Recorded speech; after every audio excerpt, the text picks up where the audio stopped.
तो कहने का भाव ये है पुण्यात्मा, जो प्रसंग चलता था वही आते हैं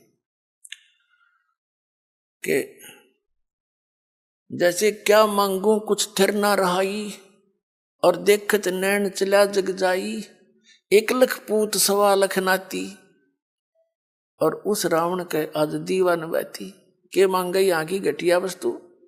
ठीक है भगवान दे रहा है, ठीक है, और डिमांड करो, ना देता ये मत सोचो कि भी भगवान ने ऐसा क्यों नहीं दिया। ये सब कुछ दे सकता आपको, ये जो चाहे सो कर सकता कबीर परमात्मा। इसकी डिक्शनरी में इम्पॉसिबल वर्ड नहीं है, ये वो समर्थ परमात्मा है।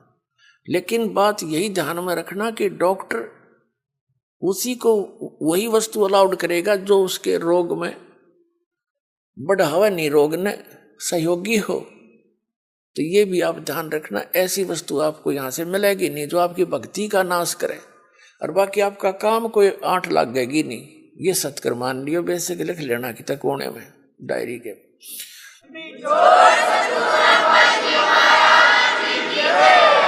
तो क्या बताते हैं कि दुविधा चतुराई, दुविधा दुर्मति चतुराई में जन्म गया नर तोरा रे, और अब भी आन मिलो सत्संग में, और करो गुरु ज्ञान पे गौरा रे।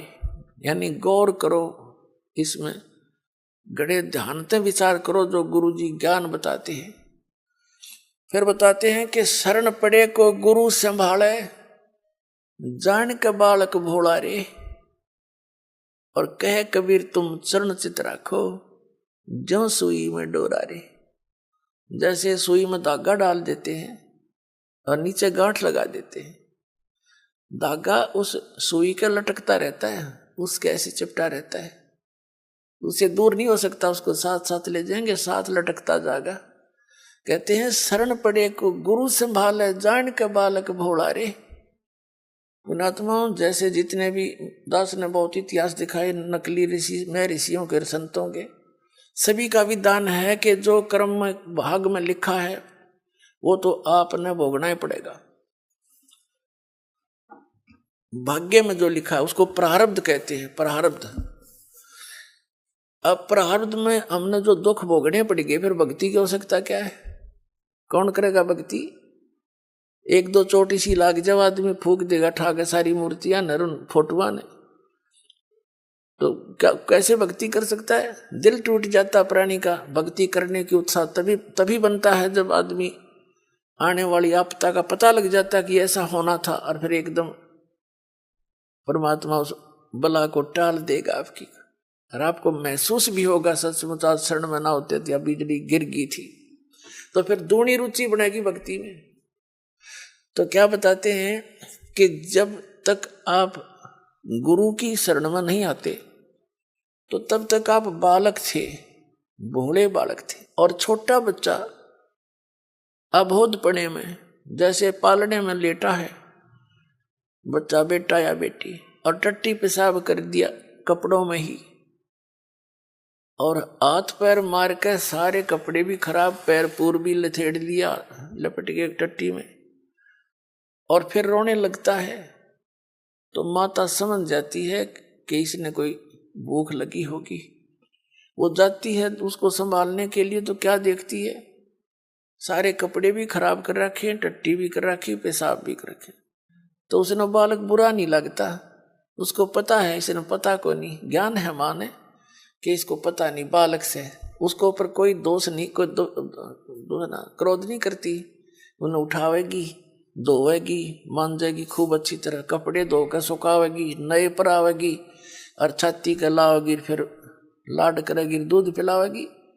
तो आज जब तक इस शरण में नहीं आते परमात्मा कबीर जी की में, आप ऐसे बच्चे हो, और अनजानपने में ना जाने कितनी गलती करके आप कति छट गए, उसमें लथड़े पड़े हो। लेकिन कहते हैं शरण पड़े को गुरु संभाले, और जान का बालक भोला रे, कहे कबीर तुम चरण चित राखो, ज्यों सुई में डोरा रे। आपका इतना काम है।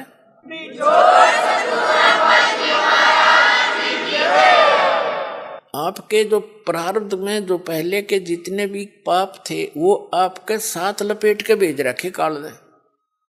और जिसे पुण्य थे वो भी अंदर डाल दिए, तो आपके दोनों मिलाकर मिश्रण कर रखा है। तो अब परमात्मा आपके उन पापों को धोएगा सारा ने, और फिर आपको स्वच्छ कर लेगा, और स्वच्छ करके फिर सीने का लगाओगा और सतलोक में ले जाकर दूध पियाओगा, यानी वहां सदा सुखी कर देगा आपको।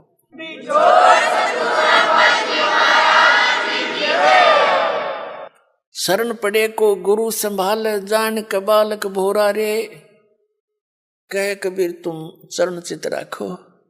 फिर आपका कर्तव्य बताया है कबीर साहब ने, आप भी अपने गुरु जी से ऐसा अभेद संबंध कर लो, मन में दोष नहीं आवे।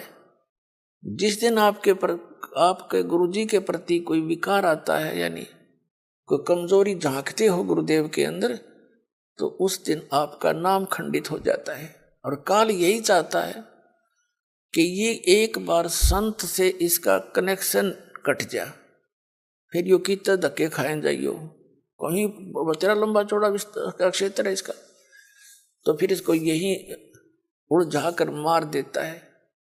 तो परमात्मा कहते हैं द्वार धनी के पड़ा रहे, धक्के धनी के खावे, 100 काल जगजोल ही पर द्वार छोड़ नहीं जावे। एक ये फाइनल फार्मूला है इस भक्ति मार्ग में। इस परमात्मा कबीर जी के धनी के द्वार पर पड़ा रहे और इसी के धक्के खावे, 100 काल जगजोल ही, कितना ही काल आपको झटके देता दिखे पर परमात्मा से दूर नहीं होना, यह बहुत बड़ी भूल हो जाएगी आपकी। अगर जैसे हम अज्ञानता में, यानी बगैर अध्यात्म ज्ञान के कई बार बहुत कमजोर सोच बना लेते हैं और हम भूल जाते हैं कि हमने युगों युगों से पापों की गठड़ी बांध रखी है। और उसके लिए परमात्मा कहते हैं धीरे धीरे रे मना, धीरे सब कुछ हो, माली सींचे 100 घड़ा तो समय आए फल हो।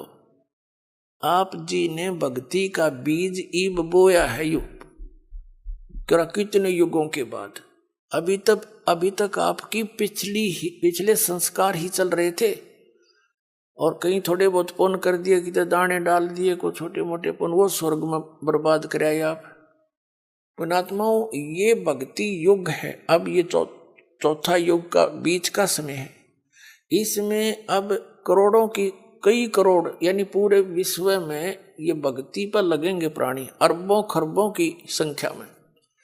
और जो पार होगे वो तो होगे, और रह भी बतेरे जाएंगे, तो वो जो रह जाएंगे ना, उनकी दुर्गति घनी होगी, क्योंकि ये कमाई तो इतनी गजब की बनेगी आपकी, पहले मंत्र से बहुत गजब की कमाई बन जाती है, जबरदस्त भक्ति धन संग्रह होता है आपका।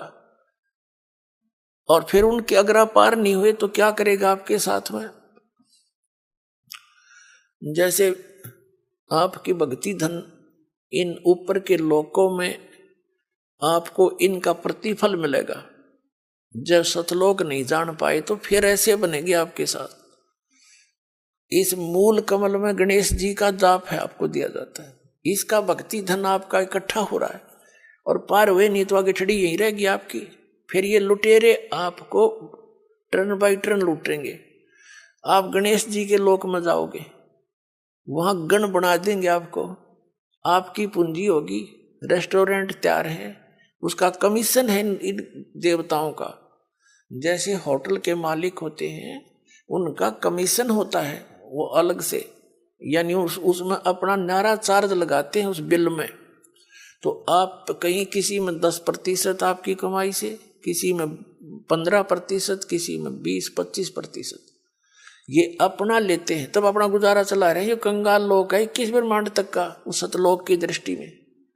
और अब भक्ति के धनी लोग वहां जाते हैं, जैसे यहाँ कुल्लू मनाली में जाते हैं गर्मियों में सेठ लोग, और 10-20 हजार रुपये खराब करके उल्टे फिर आ जाते हैं मुंह लटका के कर्म क्षेत्र में। तो आप इस मूल कमल के मंत्र का जाप जो आपको दिया जाता है गणेश जी के लोक में, वहां ठाठ करोगे, यहाँ के नकली ठाठ। जब वहां आपकी ये पूंजी समाप्त हो जाएगी, उसके बाद आपको भेजेंगे ब्रह्मा जी के लोक में, क्योंकि उसका भी जाप आपने कर रखा है। वहां जब आपकी धन खत्म हो जाएगा फिर जाओगे विष्णु जी के लोक में,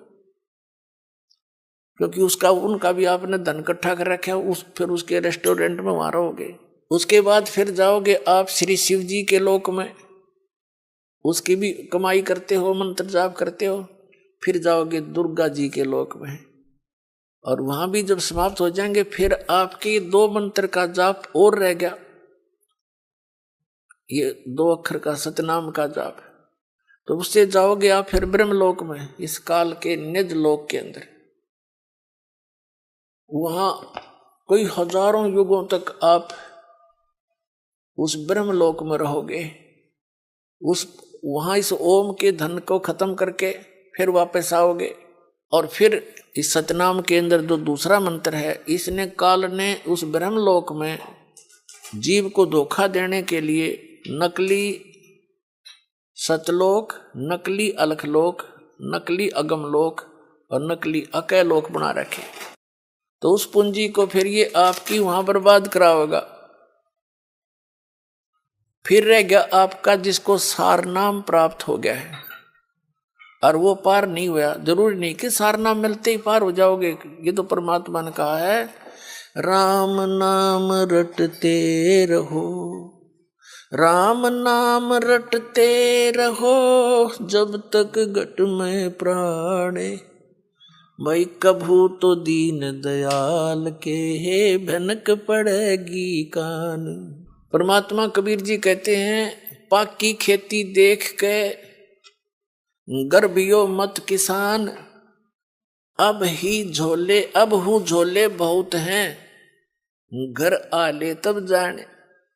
कहते हैं इस या पाकी खेती देख के खेत में अभिमान ना करना किसान, अभी तक बहुत झाड़ या आंधी वर्षा ओले आंधी तूफान शेष है, ना जाने की बिजली पड़ जा, तेरे घर आ ले जब मानिए तेरे धन तेरे घर आ गया। इसलिए बताते हैं कि ये ना समझना सार नाम मिल गया तुम पारे होगे। सार नाम की कमाई और मर्यादा में अंतिम श्वास तक करते हुए, और एक विशेष कसक बनाओ सतलोक में जान की, तब वहां जाओगे जहाँ आशा तांबासा हुई, मन कर्म वचन सुमरियो सोई।